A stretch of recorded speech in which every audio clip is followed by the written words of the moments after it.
A few days ago, I put out my review of Mountain Dew Spark. I liked it. I thought it was maybe a little too sweet, a little overpowered, but it was still good.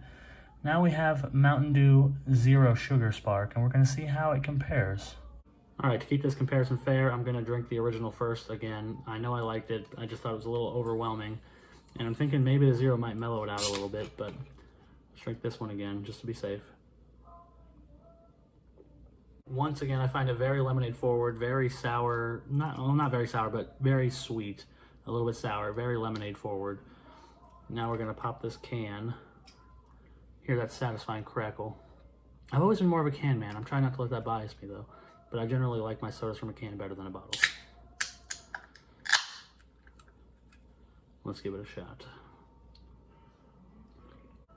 I've been sitting here thinking how I want to explain this because it's very weird. It's a very weird flavor. This one's like pretty straightforward. As I said, very lemonade-y, straightforward, super sweet, with a hint of dew, but very lemonade forward.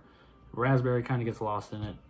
This, it almost tastes like a brisk, if you've ever had a brisk before out of a can.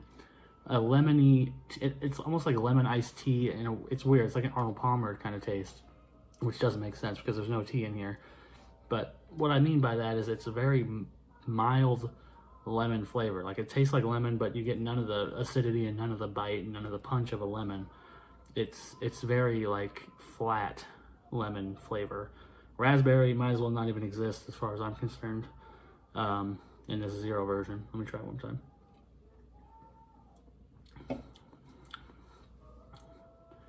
Yeah, it's almost too mild. Like that's kind of what I wanted out of the Zero version, was something milder than this.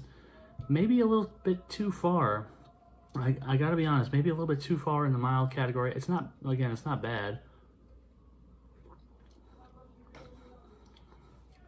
But it loses the taste. It doesn't really taste like raspberry lemonade. It just kind of tastes like a flat lemon flavor on top of Mountain Dew.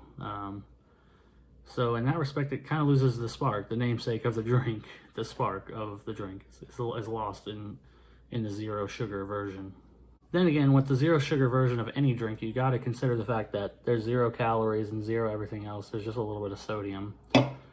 Whereas this drink will pretty much kill you. 240 calories for the bottle. The total sugar in just this one bottle is 129% of your daily value. So you got to take that into effect. This is actually, I do think that this is good, but it's very much overpowering and too sugary, and makes it something that maybe you want to have on occasion as a treat, but not very often.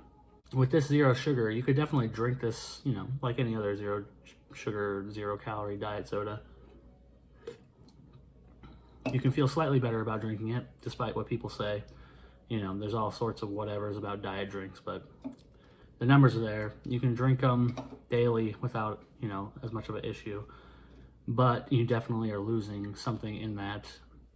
And whether the trade-off is worth it, I think it is for me, because honestly, going through a 6-pack of these is going to take me a while. I still have 4 left because I only probably want to drink like 1, and then I'm like, I got to stop drinking this for a while because it's too overpowering. Like, I don't think I'll finish this bottle. I'll probably close it up and forget about it.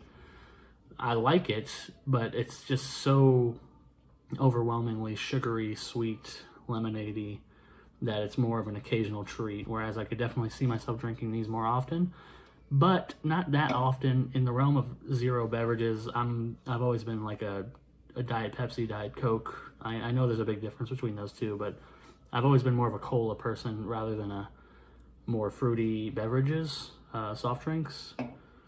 So that's just me. If you like the fruity soft drinks, you might like this, but the flavor, as I said again, is very mild, very mild lemon.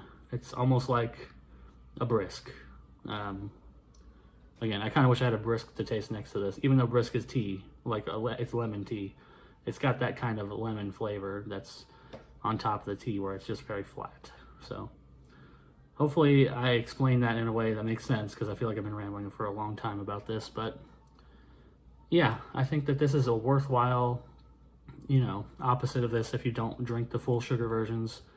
It's worth a shot. It's worth, you know, it's worth trying, but I don't think it stands up in the pantheon of like great Mountain Dew beverages, in my opinion. So with that, I'll see you next time.